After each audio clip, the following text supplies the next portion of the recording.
नमस्कार, मी सिद्धेश. स्वागत आहे एका नवीन ब्लॉगमध्ये. तर आजचा आपला विषय इंटरनेट.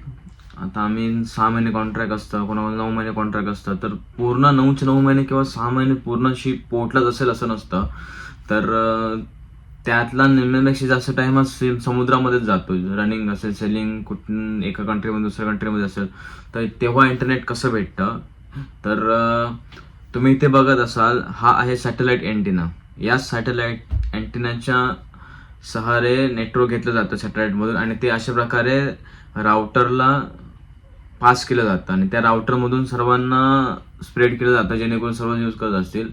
आता हे त्याच्यामध्ये पण वेगवेगळे प्रकार असतात. म्हणजे काय काय शिपवरती दिवसातून 3 तास किंवा काय काय शिपवरती दिवसाला 1 तास, दिवसाला 1 GB, दिवसाला 2 GB, असं वेगवेगळ्या प्रकारचे असतात. आता एक्झाम्पल, त्यामध्ये पण खूप डिफिकल्टीज आहेत. म्हणजे आता समजा एक्झाम्पल, मला दिवसाला 1 GB इंटरनेट आहे, ठीक आहे. दिवसाला 1 GB इंटरनेट आहे, तर सकाळी मी ड्युटीला गेलो 8 ते 5, संध्याकाळी माझी ड्युटी संपली 5. त्याच 5 वाजताच्या टायमिंगला सगळी लोक त्याच टायमिंगला ओपन करणारच नाही, कारण की बाकीच्यांची पण ड्युटी 5 वाजता संपली असेल. त्यामुळे ते खूप वीक पण असतं. मॅक्झिमम जेव्हा सेलिंगला असते तेव्हा फक्त मेसेज जातात, कॉलिंग तर अजिबात होत नाही. पोर्टला असेल तर ते होतं. प्लस आता मी जो हा व्हिडिओ बनवतोय, तो व्हिडिओ पण टाकायला कमसे कम 1 तास 1.5 तास खूप जातो वेळ, जर ते नेटवर्क सरळ नसेल तर. अशा प्रकारे शिपचं पण खूप सारं डॉक्युमेंटेशन असतं. वीकली बेसिस असतं, मंथली बेसिस असतं.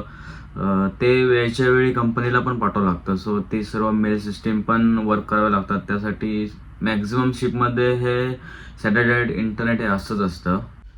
तर अशा प्रकारे इंटरनेटचा वापर केला जातो. कारण इंटरनेट हे खूप महत्त्वाचं आहे, कारण की प्रत्येकजण फॅमिलीपासून दूर असतं.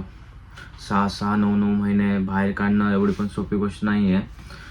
दुसरी गोष्ट अशी आहे, काही शिपमध्ये इंटरनेट नसतं, ज्या छोट्या शिप असतात, ठीक आहे. तर त्यामध्ये आपण असं पण करू शकतो की प्रत्येक पोर्टला गेल्यावरती एक इंटरनॅशनल सिम कार्ड पण असतं. आपण जेव्हा आपल्या कंट्रीमधून बाहेर पडतो, जसं की मी आता इंडियामधून आलो, ते इंडिया एअरपोर्टमधून निघताना तिथे सिम कार्डचे स्टोर असतात, जेणेकरून ग्लोबल सिम कार्ड एक आहे जे इंटरनॅशनली चालतं, ते पॅकेज मारून देतात की बाबा एवढ्या एवढ्या GB साठी आहे वगैरे, असे विषय असतात. सो बाहेर जरी गेला तर मी सजेस्ट करेन, जे मी स्वतः यूज केलं आहे, इजिप्तला जर कोण असेल, कोण इजिप्तला शोरलीवला किंवा इजिप्तला गेलं कुठे, तर इजिप्तमधून इतिसलात म्हणून एक सिम आहे. ते नॉर्मली सगळीकडे चालतं आणि त्याचे पॅकेज पण खूप चांगले आहे. इतिसलात. सुदानमध्ये आला तर सुदानी आहे.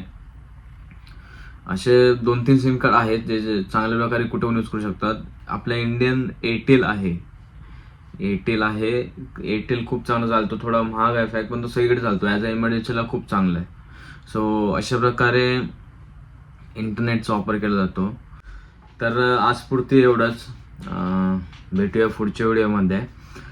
पुढच्या व्हिडिओमध्ये मी तुम्हाला दाखवेन की माझी पूर्ण शिप कशी आहे. जेव्हा मी स्टार्टिंगला आलो तेव्हा तुम्हाला फक्त स्टार्टिंगचा व्हिडिओ दाखवलेला, त्यानंतर डायरेक्ट लोडिंग वगैरे चालू झाली.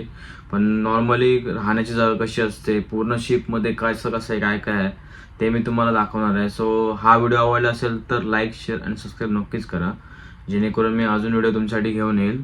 तोपर्यंत जय महाराष्ट्र.